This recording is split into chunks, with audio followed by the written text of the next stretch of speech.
सारे सैंपल आपने देखे होंगे, मैं ऐसा कुछ नया नहीं दिखा रहा हूँ आपको, इसलिए मैं बहुत बाद में आया हूँ इनसे, बिकॉज ये इंपॉर्टेंट नहीं है।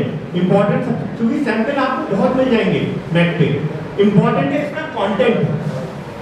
और वो कंटेंट तब बनेगा जब आपको एग्जैक्टली अंडरस्टैंडिंग होगी कि किस इंडस्ट्री के अंदर मुझे जाना है और किस प्रोफाइल में मुझे जाना है, क्या स्किल सेट रिक्वायर्ड है उस पर्टिकुलर इंडस्ट्री या प्रोफाइल के लिए।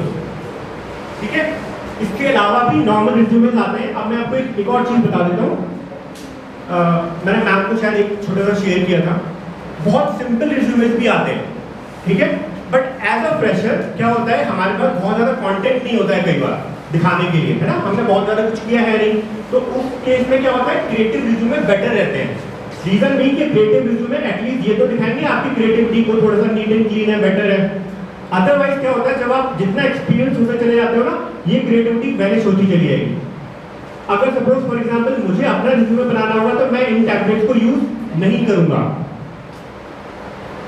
वो इसलिए नहीं करूंगा क्योंकि ये मेरे रिज्यूमे के हिसाब से ये टैबलेट फिट नहीं बैठेगा। मेरे पास बहुत कुछ है दिखाने के लिए, बहुत कुछ है बताने के लिए, ये रिज्यूमे उसमें फिट नहीं बैठेगा। तो अगर आप फ्रेशर हो तब तो आप इन रिज्यूमे को यूज कर सकते हो, लेकिन जैसे ही आपके पास कंटेंट बढ़ता चला जाता है तब आप इन रिज्यूमे को यूज नहीं करोगे।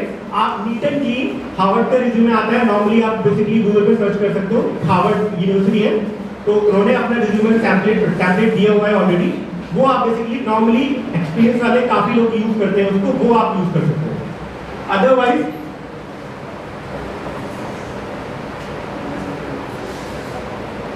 ये भी थे कुछ फॉर्मेट, अगेन यहाँ पे दिख रहे हैं स्किल सेट्स वगैरह आपको दिख रहा है।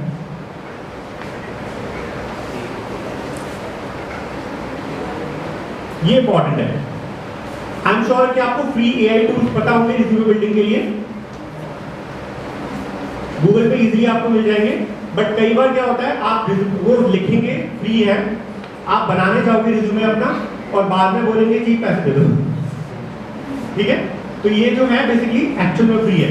यहाँ पे आप 1 पेज का रिज्यूमे तो इजीली फ्री में आप बना सकते हो, और ये सारे बहुत अच्छे वहाँ पे आपको टेम्पलेट सैंपल बहुत अच्छे आपको मिल जाएंगे। जेट इसमें थोड़ा अच्छा है अगर इसमें से मैं बात करूँ, और अगर यहाँ से मैं बात करूँ तो वो विजुअल सीवी भी बहुत अच्छा है। अगर कोई क्रिएटिव या ग्राफिक डिजाइनिंग की टाइप की जॉब में अगर कोई जा रहा है तो स्पेशल।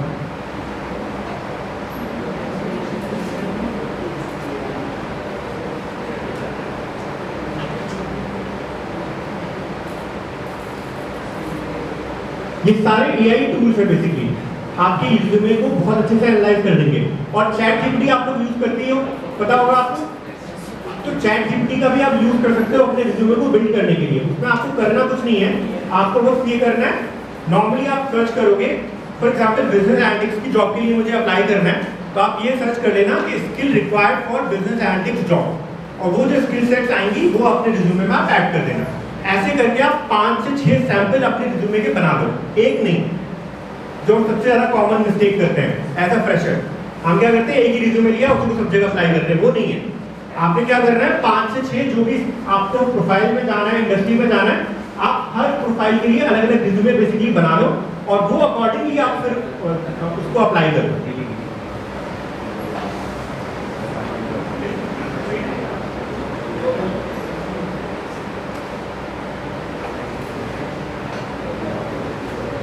देन मैं पोर्टफोलियो की बात कर रहा था आपसे, ये भी बड़ा इंपॉर्टेंट है और ये रिज्यूमे का भी पार्ट है। कई बार क्या होता है, आप जो क्रिएटिव जितनी भी जॉब्स है ना, क्रिएटिव जॉब्स कौन सी होती है कोई बताए?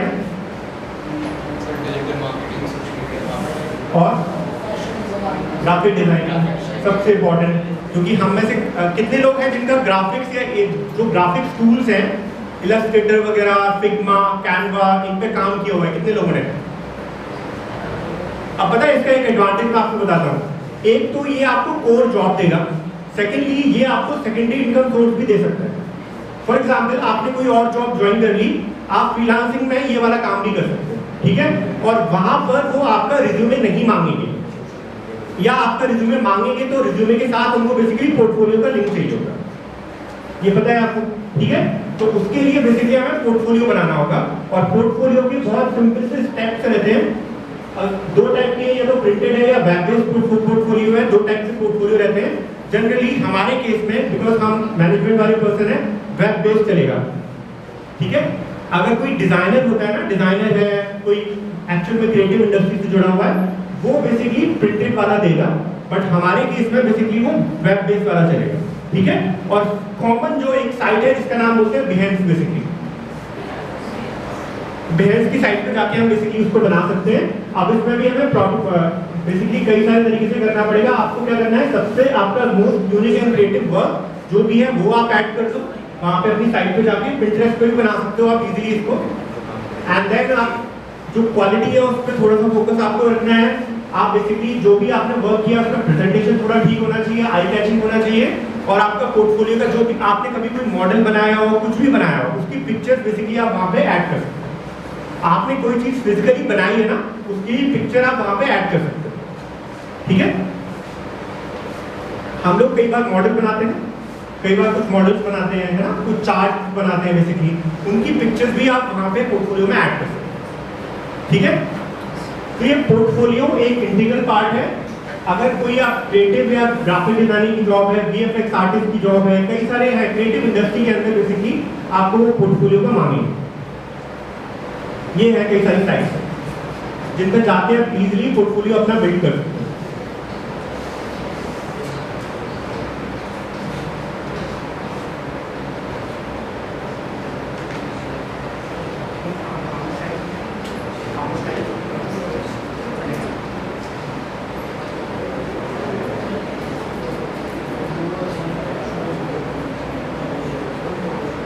मतलब आप पोर्टफोलियो अंडरस्टैंड कर पाए हो, पोर्टफोलियो एग्जैक्टली है क्या। अच्छा, इसका एक और देसी लैंग्वेज में इसको पता क्या बोलते हैं। अगर मैं देसी लैंग्वेज बोलूंगी तो टेक्निकल लैंग्वेज होगी, देसी लैंग्वेज में इसको कैटलॉग बोलते हैं। अगर हम बिजनेस पर्सपेक्टिव की बात कर रहे हो, तो अगर आपका कोई बिजनेस है, अगर आप बेसिकली अपना खुद का बिजनेस स्टार्ट करने वाले हो या कर रहे हो, आपने कहीं फंडिंग के लिए जाना है, देन आप बेसिकली कैटलॉग या फिर बेसिकली अपना सारा कुछ प्रिंटेड वाला फॉर्म में लेके जाओगे वहाँ पे, ठीक है। हम किसी भी शॉप पे जाते हैं ना, तो कई बार होता है ना, मान लीजिए इंटीरियर वाली शॉप पे गए या कहीं पे भी गए, हम अपना काम करवाने जाते हैं वहाँ पे, बेसिकली पूरी कैटलॉग ला के रख देते हैं ना।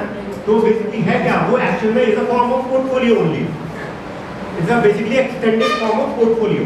तो बेसिकली क्या कर रहे हैं, हम अपने वर्क को दिखा रहे हैं, और वर्क को दिखा रहे हैं तब जाके कोई हमें सिलेक्ट कर रहा है, ठीक है। रिज्यूमे के अंदर क्या कर रहे हैं, रिज्यूमे के अंदर हम बस अपने बारे में बता रहे हैं, तब वो हमें सिलेक्ट कर रहे हैं आगे फर्दर प्रोसेस के लिए। और पोर्टफोलियो के अंदर हम क्या करते हैं, अपने वर्क को दिखाते हैं और उसके बेसिस पे वो हमें शॉर्टलिस्ट करते हैं, ठीक है, कि काम कर रहे हैं नहीं कर रहे। फाइनली हम थोड़ा सा कुछ और चीजों के बारे में भी देख लेते हैं, इंटरव्यू एटिकेट्स के बारे में थोड़ा सा।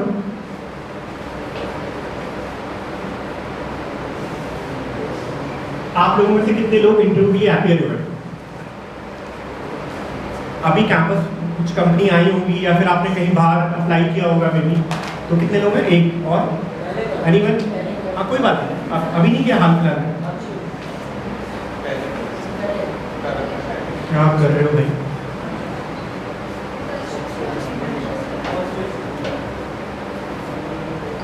अच्छा, माय क्वेश्चन इज कि ऐसे कितने लोग हैं जिनको इंटरव्यू से पहले थोड़ा बहुत नर्वसनेस होता है?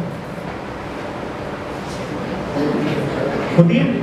ऐसा कोई है जिसको कोई नर्वसनेस होती ही नहीं है बिल्कुल भी, कि उसको अभी आज मैं बोलूँ, अभी सपोज बाहर दरवाजे पे कोई रिक्रूटर खड़ा हुआ है और वो बोले कि आज आके दे दो इंटरव्यू, तो कितने लोग हैं जो दे सकते हैं?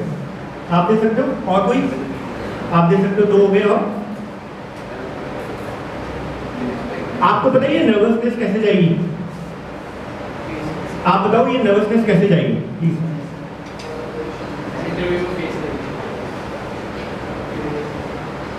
अगर आपको लगता है कि प्रैक्टिस करके हो जाएगा तो नहीं होगा। मतलब हम जो एक होता है नेट प्रैक्टिस करके, तो नेट प्रैक्टिस करके अगर आप सोचते हो कि इस चीज को मैं ओवरकम कर लूंगा, तो ये बिल्कुल नहीं होने वाला है, कभी भी नहीं होगा, जिंदगी में नहीं होगा, है ना। आपका ट्रेनिंग एंड प्लेसमेंट डिपार्टमेंट चाहे जितनी भी मेहनत कर ले, आप ये उस चीज को रिमूव नहीं कर सकते हो। और इसका एक ही तरीका होता है, और वो ये होता है कि आप जितने ज्यादा से ज्यादा इंटरव्यूज में दे सकते हो, वही आपका सोल्यूशन है बेसिकली। आपको पता है टारगेट क्या होना चाहिए? एनिमल मतलब कोई प्लेसमेंट डिपार्टमेंट से है यहाँ पे? कोई नहीं? अच्छा, आप में से कोई ऐसा है जिसने सपोज कहीं पे भी जॉब आपको दिखी हो, है ना, आपको एक इंटरव्यू की अपॉर्चुनिटी मिल रही हो, बट स्टिल आपने वो अपॉर्चुनिटी रिजेक्ट कर दी है ड्यू टू लेसर पैकेज या फिर मे बी प्रोफाइल अच्छा नहीं पसंद आया आपको? ऐसा कुछ किया कभी किसी ने? किया हुआ है? बहुत गलत किया आपने। टाइमिंग किस तरीके से? नहीं, मेरा क्वेश्चन ये है कि क्या इंटरव्यू देने के लिए आपको टाइम था? नहीं, मेरा क्वेश्चन ये है, जॉब छोड़ो, मैं जॉब की बात नहीं कर रहा हूँ, मैं बात कर रहा हूँ यहाँ पे इंटरव्यू की। क्या इंटरव्यू देने के लिए आपके पास टाइम था और आप नहीं गए हो, है ना? देखो, ये एक बहुत बड़ी गलती करते हैं हम लोग क्या है, अभी से पहले से ही सब कुछ डिसाइड कर लेते हैं अपने मन में, ठीक है? हमने पहले से ही डिसाइड कर लिया बेसिकली कि एक पर्टिकुलर कंपनी है, ये तो कंपनी का काम मुझे सूट नहीं करेगा, ये तो बहुत दूर है या पैकेज बहुत कम है, और हमने पहले से ही डिसाइड करके खुद से उस कंपनी को ही रिजेक्ट कर दिया, और हमें बहुत सेटिस्फेक्शन मिलती है अंदर से कि भाई किसी और ने हमें रिजेक्ट नहीं किया, हमने किसी को रिजेक्ट किया। बीइंग अ फ्रेशर, मैं आपको एक चीज बोलना चाह रहा हूं, अगर आपने ये इनकॉर्पोरेट कर ली, आपको बहुत फायदा होगा आगे जाकर। आपको 1-2 साल में समझ में नहीं आएगा, बट आपको आगे जाके बहुत अच्छे से समझ में आएगा इसकी वैल्यू। बताओ क्या? जितने ऑफर लेटर कलेक्ट कर सकते हो कर लो, जितने भी ऑफर लेटर दुनिया भर के कलेक्ट कर सकते हो कर लो। आपको जॉब करना is not important, offer letter collect करना इज इंपॉर्टेंट। समझ में आया क्यों बोल रहा हूं? फॉर एग्जाम्पल अभी मैंने बोला था ना बीपीओ वाला जॉब सेल्स का, ठीक है, नहीं पसंद, ठीक है, मुझे भी नहीं पसंद, मैंने किया भी नहीं, बट मेरे पास ऑफर लेटर था। ऐसे कई सारे प्रोफाइल हैं जहां पर मैंने जॉब की नहीं है, बट मेरे पास ऑफर लेटर था। और पता है वो चीज मैंने क्यों की थी? वो चीज मैंने इसलिए की थी, 1 कि मैं बड़ी लड़ाई के लिए तैयार हो जाऊं, ठीक है। सेकेंडली, नर्वसनेस का 0.001% भी हिस्सा मेरे अंदर ना हो किसी भी तरीके से, ठीक है। और थर्डली, हर इंटरव्यू में जब भी आप अपीयर होगे ना, भले ही आप सिलेक्ट हो जाओ या रिजेक्ट हो जाओ, आपको अपने बारे में चीजें पता लगेंगी, ठीक है। वो प्रैक्टिस से आप मिरर के सामने दोगे, अपने फैकल्टीज को दोगे, अपने ट्रेनिंग प्लेसमेंट को दोगे, अपने फ्रेंड्स के साथ करोगे, नहीं पता लगेगी। वो जो इंटरव्यूअर होगा ना, वो आपसे रैंडम क्वेश्चन पूछेगा, वो वैसे क्वेश्चन पूछेगा जो आपने शायद सोचे भी नहीं होंगे, और तब आपको अपने बारे में पता लगेगा, अच्छा बुरा दोनों, ठीक है। हो सकता है वो कुछ ऐसे क्वेश्चन पूछे जो आपने सोचा भी नहीं होगा कि आपको पता होंगे, बट स्टिल आप उनके आंसर कर पा रहे होंगे। वो अगेन आपका कॉन्फिडेंस बूस्ट करेगा। एंड देन अगेन वो ऐसे क्वेश्चन पूछेगा जिनके आंसर आपके पास नहीं होंगे, बट स्टिल आपको ये तो पता लगेगा कि मुझे क्या नहीं पता, और उसके बारे में आप तैयारी करोगे। ऐसे ही धीरे धीरे करके आप बिल्डअप होते रहोगे, ठीक है। एंड फिर फाइनली वन डे जब KPMG, एप्पल, गूगल जैसी कंपनियां बेसिकली जब आपका इंटरव्यू लेंगी ना, ये चीज आपको वहां पे हेल्प करेगी। एनीवन कोई बता सकता है गूगल के इंटरव्यू के कितने राउंड होते हैं अगर सिलेक्शन कर रहे हैं? और कोई और कुछ 5 और कुछ? पता है आज से 10 साल पहले ना 18 राउंड हुए, आज तो नहीं है इतने कदम है, पर आज से 10 साल पहले 18 राउंड हुआ करते थे गूगल के, जब इंडिया में नई आई थी ये 18 राउंड। आप इमेजिन कर सकते हो? इंटेल के, एनवीडिया के कम से कम 8 से 10 राउंड होते हैं, ठीक है। और आप सोच नहीं सकते किस हद तक वो आपको अंदर तक निचोड़ के रख देंगे। और ये इस चीज के लिए आप तब प्रिपेयर होगे जब आप कम से कम 50 इंटरव्यू दे चुके होंगे, ठीक है। तो कभी भी कोई भी अपॉर्चुनिटी आपको मिल रही हो इंटरव्यू के लिए, आप उसको रिजेक्ट मत करना। आप ये मत सोच लेना कि मुझे यहाँ पे जो इंटरव्यू कर दिया है, दे दिया है, तो जॉब करनी है। नहीं, ऐसा कोई फाउंडेशन नहीं होता किसी के ऊपर। एंड स्पेशली कई बार जो कंपनी कॉलेज में आती है, वहाँ पे कई बार ऑब्लिगेशन रहती है, वहाँ पर तो ठीक है, मतलब थोड़ा सा सोच के आप जाओ, बिकॉज कई बार कॉलेज की रेपुटेशन भी स्टेक पे होती है। बट आप एक्सटर्नली कोई इंटरव्यू दे रहे हो, वहाँ पे तो किसी की रेपुटेशन स्टेक पे नहीं है, वहाँ पे तो आप 2 इंटरव्यू जितने हो सकते हैं वॉक इन्स आप देखते रहो। आपको पता है कौन कौन सी वेबसाइट होती है जो वॉक इन्स के बारे में बताती हैं? Any idea? नौकरी पे वॉक इन्स के बारे में, वॉक इन्स के बारे में कभी रैंडमली कुछ आ जाती होंगी, ठीक है? ऐसी वेबसाइट की बात करो जो वॉक इन्स के बारे में बताती है मास लेवल पे। देयर जॉब साइट्स कॉल्ड चेतनास फोरम, चेतनास forum, Durga job, today's walk in. ये आप वेबसाइट को सर्च कर सकते हो, इसको सब्सक्राइब कर सकते हो। ये वॉक इन्स के बारे में आपको बताती है। तो आपको करना ये है कि आप इनके वॉक इन्स को चेक करो और एमबीए से रिलेटेड जो भी हो वहां पर एटलीस्ट देने जरूर जाओ। अगर आपके पास टाइम की अवेलेबिलिटी है, कुछ क्लैश नहीं हो रहा है। Normally interviews basically Saturday Sundays में होते हैं, आपकी क्लास नहीं होगी उस टाइम पे, आप जाओ हर संडे, हर सैटरडे संडे में एक इंटरव्यू तो देने जाओ ही कम से कम, ठीक है? अपना एक तो रिज्यूमे की आपकी चीजें रेक्टिफाई होंगी, हर लेवल पे आप चीजें रेक्टिफाई होंगी। आप जीडी में भी अपेयर करोगे, है ना? आप वहाँ पे जीडी में भी अपेयर करोगे, आप टेक्निकल राउंड दोगे, आप एचआर राउंड दोगे, ये सारे राउंड्स आप दोगे, आपका रिज्यूमे भी स्क्रीन होगा। कई लोग आपके रिज्यूमे के बारे में भी आपको फॉल्ट बताएंगे। जो रिक्रूटर्स होते हैं, अगर आपके रिज्यूमे के अंदर फॉल्ट है वो आपको बताएंगे, अगेन आप अगेन फर्दर इम्प्रूव करोगे। तो ये सबसे बेस्ट वे है अपने आप को इम्प्रूव करने का और एक बड़ी लड़ाई के लिए अपने आप को तैयार करने का। बिकॉज मुझे हो सकता है जॉब मिल जाए, एज फ्रेशर मुझे जॉब मिल जाए, 30-40,000 की मुझे जॉब मिल गई, बट क्या आपको हमेशा इसी लेवल पर रहना है? नहीं ना, मुझे बड़ी जॉब चाहिए, अच्छी बड़ी कंपनी में जॉब चाहिए। आज से 5 साल बाद भी मैं किसी बड़ी कंपनी के लिए इंटरव्यू अगर देने वाला हूँ तो उनका तो प्रोसेस बहुत रिगरस होगा। वहां पर भले ही आपने ये 3 साल जॉब कर ली है, बट स्टिल आप जाके आपको नर्वसनेस होगी, आप वहां पर फंबल करोगे। और ये फंबलनेस आपकी तब दूर होगी जब आपने बहुत सारा प्रैक्टिस कर रखी ऑलरेडी। वो प्रैक्टिस, रियल प्रैक्टिस की बात कर रहा हूँ, नेट प्रैक्टिस की बात नहीं कर रहा। क्रिकेट हम लोगों को पता है सब कुछ, ठीक है, सब जानते हैं। आप जितना मर्जी नेट प्रैक्टिस कर लो कोई फायदा नहीं होता है। आप जो मैच, एक्चुअल मैच होता है, वहां पर जाके आप जितना खेलते हो ना, उसी से आप इम्प्रूव करेंगे। तो मैं एक्चुअल मैच खेलने की बात कर रहा हूँ, क्लियर? देन हम लास्ट की एक चीज और देख लेते हैं, अगर नहीं चल रहा है। चलो एनीवेज, बेसिकली कई और चीजें भी हैं जिसमें आपका ड्रेसिंग सेंस भी है। आई होप आपको पता होगा ड्रेसिंग सेंस कैसा क्या होना चाहिए, ठीक है? बट नॉर्मली जो मैंने देखा है एज ए रिक्रूटर, पता सब होता है लेकिन फिर भी करते नहीं है, ठीक है?